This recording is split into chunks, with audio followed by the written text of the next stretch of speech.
Setelah putus, seringkali kita terjebak dalam pikiran-pikiran yang bikin kita semakin terpuruk. Misalnya, kamu ngelihat mantan sama orang baru, dan tiba-tiba timbul pertanyaan, kok dia bisa ya? Dalam hati kamu sadar, kamu malah makin mendingin dan merasa gak berharga. Pikiran-pikiran seperti ini bisa jadi racun yang perlahan-lahan menghancurkan harga diri kita. Ini saatnya kita mengganti pola pikir tersebut dengan hal-hal yang lebih konstruktif dan positif. Jangan biarkan perasaan negatif itu menguasai kita. Yuk kita mulai memperbaiki sudut pandang kita satu persatu. Pertama, ketika putus, seringkali kita terjebak dalam pemikiran bahwa kita tidak seberharga itu.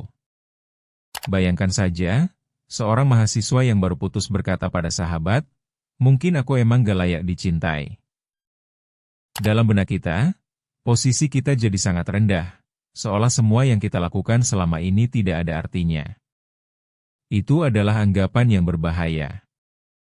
Ketika kita merasa tidak berharga, kita cenderung merendahkan diri lebih jauh.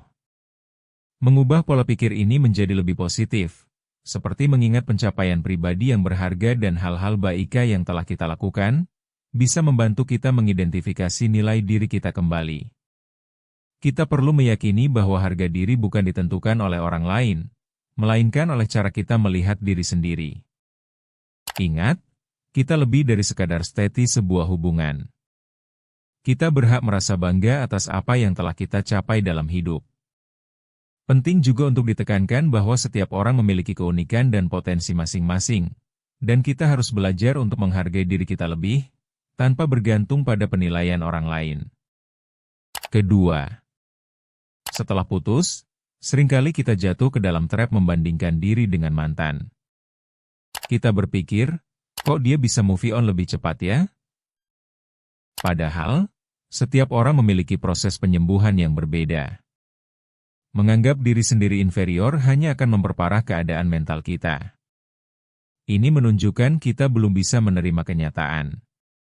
Dalam proses ini, penting untuk fokus pada perjalanan kita sendiri.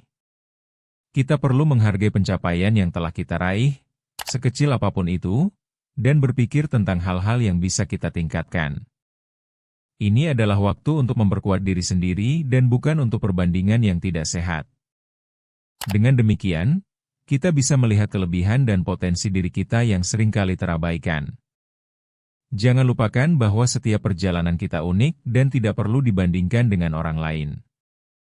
Setiap langkah yang kita ambil menuju pemulihan adalah langkah berharga.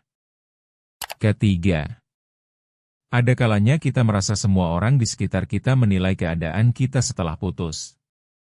Pikiran ini bisa menjadi sangat melelahkan. Kita mungkin jadi minder saat bertemu teman-teman, beranggapan mereka menganggap kita lemah atau gagal.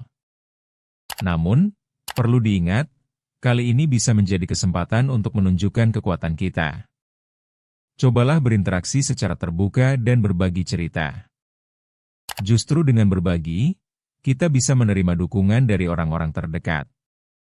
Dukungan ini sangat diperlukan untuk menghadapi ketidakpastian dan menghadapi perasaan kita. Mereka yang peduli tidak menilai kita dari status hubungan, tetapi dari bagaimana kita menghadapi semua situasi ini. Ingat, pandangan orang lain tidak menentukan nilai diri kita. Kita berhak untuk merasa baik tentang diri kita sendiri, dan mengabaikan suara-suara negatif yang tidak membangun. Keempat, mungkin yang paling melelahkan adalah perasaan terjebak di masa lalu. Merasa kita tidak bisa move on akan membuat hidup jadi monoton dan terasa hampa. Mungkin kamu berpikir, kok dia sudah bahagia, tapi aku enggak? Penting untuk menyadari bahwa proses move on adalah bagian dari perjalanan kita. Ini melibatkan menerima kesedihan dan memberi diri kita ruang untuk merasakan semua emosi tersebut. Alih-alih berusaha untuk cepat-cepat melaluinya, lebih baik kita memberi diri izin untuk merasakan dan memahami perasaan itu satu persatu. Dengan cara ini, kita akan mampu melanjutkan hidup dengan lebih sehat dan kuat. Setiap orang membutuhkan waktu yang berbeda untuk pulih. Oleh karena itu, jangan terburu-buru. Ingat, tidak ada batas waktu untuk pulih. Lakukan sesuai kecepatanmu. Dengan memahami bahwa perasaan ini normal, kita bisa lebih mudah untuk bergerak maju tanpa merasa terbebani. Kelima, rasa kesepian adalah hal yang sering muncul setelah berpisah. Kita merasa seolah tidak ada satupun orang yang memahami apa yang kita alami.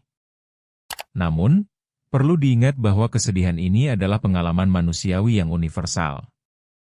Menghubungi teman untuk berbagi perasaan bisa jadi langkah yang baik untuk mengurangi kesepian ini. Selain itu, kita bisa mencari komunitas yang memiliki pengalaman serupa, di mana kita bisa berbagi dan saling mendengarkan. Dengan melakukan ini, kita akan merasa lebih terhubung dan mendapatkan dukungan. Ingatlah, kita tidak sendirian dalam proses pemulihan ini, dan banyak orang lain juga sedang melalui hal yang serupa. Melalui interaksi ini, kita bisa menemukan kekuatan baru, dan seringkali, penghiburan datang dari berbagi, bukan hanya menyimpan rasa sakit untuk diri sendiri. Keenam, berapa kali kamu berusaha menutupi perasaan?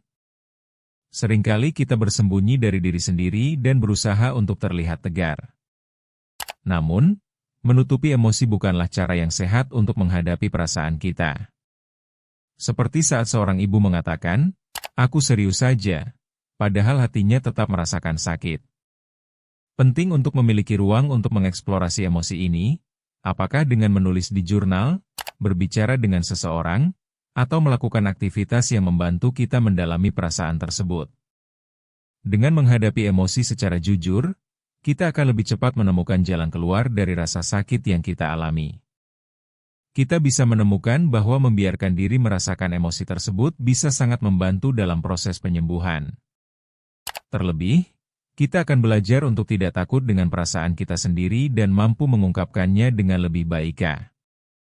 Semua emosi, baik yang positif maupun negatif, adalah bagian dari pengalaman hidup kita. Ketujuh. Terakhir, mari kita bicarakan tentang menghukum diri sendiri. Kita sering terjebak dalam kesalahan yang kita buat dan tidak memberikan diri kesempatan untuk memaafkan. Mungkin kamu berkata, "Seharusnya aku bisa lebih baik." Tetapi hidup tidak selalu berjalan sesuai harapan. Menghukum diri hanya akan membuat kita tertekan dan semakin jauh dari pemulihan. Belajarlah untuk memberi diri ruang untuk berpikir dan fokus pada perbaikan diri. Kita perlu mengingat bahwa kesalahan adalah bagian dari proses belajar dan menjadi manusia. Memaafkan diri sendiri akan memberikan dorongan untuk maju ke depan, lebih sehat dan lebih berdaya daripada sebelumnya. Mengerti bahwa kita semua membuat kesalahan, dan itu adalah hal yang wajar, dapat membantu kita menjadi lebih baik tanpa terlalu keras terhadap diri sendiri. Ingat, di ruang tumbuh kita berusaha untuk terus belajar dan memperbaiki diri. Bertumbuh itu proses, bukan lomba.